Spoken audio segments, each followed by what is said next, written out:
आज मु आपण मन सहित दही भेंडी बेसर रेसिपी शेयर करुच्ची। एटा खाइबा को बहुत टेस्ट लगी थाए आ बनेबा मध्ये बहुत सहज।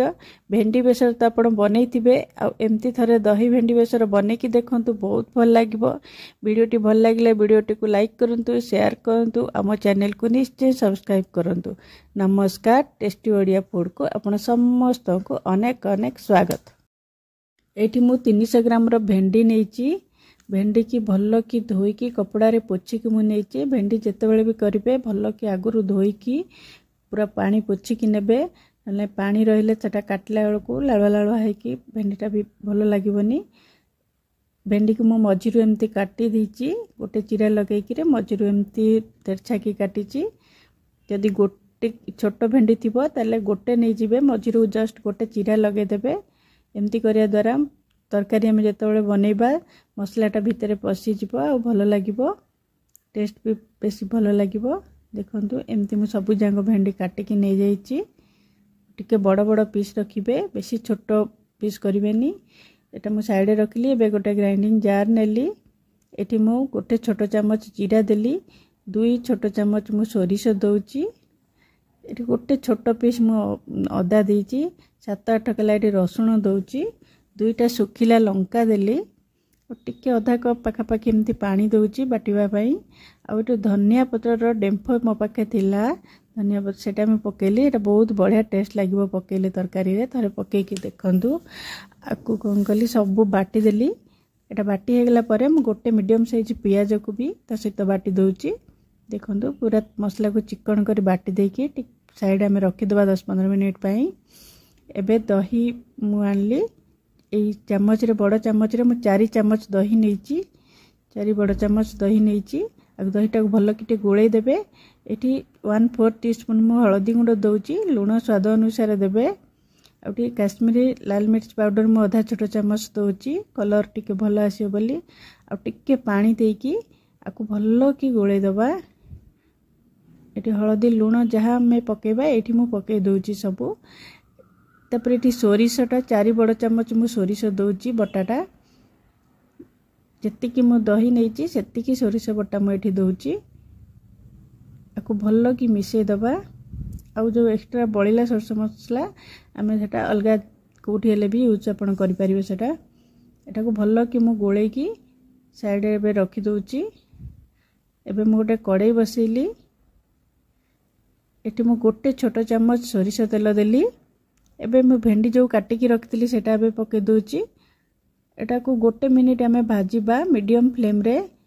जस्ट भेंडी रो लाल अंशटा कमिया पई हमकु ताकू सिजेबार नाही, खाली जस्ट टिके भाजीबा गोटे मिनिट भितरे एटा हे जिवो।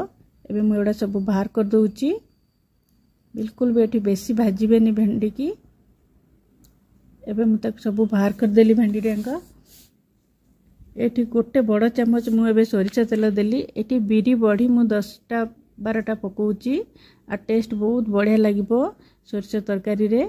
देखंतु एटा बड़ीटा लो फ्लेम रे पूरा लाल हवा पर्यंत भाजीबा। भल कि भाजी गलानी, बाहर कर देली। एबे मैं सेही तेल रे सोरिष गोटे छोट चामच, जीरा 1/4 टीस्पून दउची और टिके मेथी पकाउची आ गोटे सुखिला लंका को एमती छिंडे की पकेची। एटा टिके लो फ्लेम रे एमती किछि सेकेंड एमती भाजीबा। तापर जो मसला पेस्टा करिकी रखिथिले दही आउ सोरिषर सेटा मु एबे पके देली। एटा पूरा लो फ्लेम कर देबे आ कंटीन्यूअस 1-2 मिनिट गोळेबे। से गिनाटा धोईकी मु पानी भी टिके दे दोची एठी आधा कप पाखापाखि। एबे भल्लो किटा गोळेबा न दहीटा नले फाटी जिवो। भल्लो कि गोळेले से दही आउ छिंडीबनी। कंदु पूरा लो फ्लेम कर देबे आ भल्लो कि गोळेबे 1 मिनिट 2 मिनिट पाखापाखि। एमती करबा द्वारा दही बिल्कुल आ छिंडीबनी। एठी गोटे टमाटो मीडियम साइज टमाटो मु काटिकी पकाउची और 2-3टा कंचा लंका को मझिरु एमती चिरा लगे पकाउची। आपण चाहिले कंचा लंका स्किप करि परिबे।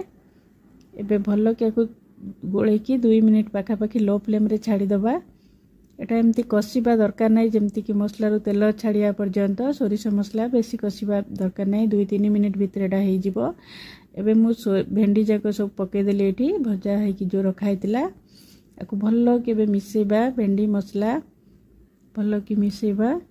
2 मिनिट पाखापाखि लो फ्लेम रे को भल कि कषिबा टिके देखंतु एटा हेई गलानी मोर आपन को जत्ती के पानी दरकार तरकारी रे आपन देबे मु एठी 2 कप पानी देउची टिके पानी पानी हेले भी तरकारी बहुत भल लागिवो देखंतु मु 2 कप पानी एठी देली एबे भल कि मिसे दबा तरकारीटा एठी गरम पानी मु देइची अपन गरम पानी देबे जदी एटा संगे संगे फुटिबो गरम पानी देले एबे भल कि तरकारी मोर फुटिलाणी एबे मु बड़ी जो रखिथिले एबे पकई दउची आपनकर बड़ी जदी सॉफ्ट थिबो तले आपण लास्ट को पकई परिबे एबे गैस रो फ्लेम लो कर दे मु 4-5 मिनिट एटा घोड़े की रखी दउची मझिरे चेक करिवे भेंडीटा जदी सिझी जाइथिबो तले बंद कर देबे देखंतु मोर 5 मिनिट लागिला भेंडीटा को बिल्कुल भी बेसी सिझेबेनी नले तरकारी पूरा खराब हे जिवो भेंडीटा गोटा गोटा थिले ही तरकारी बहुत भलो लागे मेटी किछि धनिया पत्र पके देली देखंतु तरकारी केते बढ़िया देखा जाउची टेस्ट भी बहुत बढ़िया आपण थोरे बने की देखंतु भल लागले वीडियो को लाइक करंतु शेयर करंतु हम चैनल को निश्चय सब्सक्राइब करंतु आज पे रहउची पुणी आसीबे आ गोटे नवा रेसिपी ने की बाय बाय।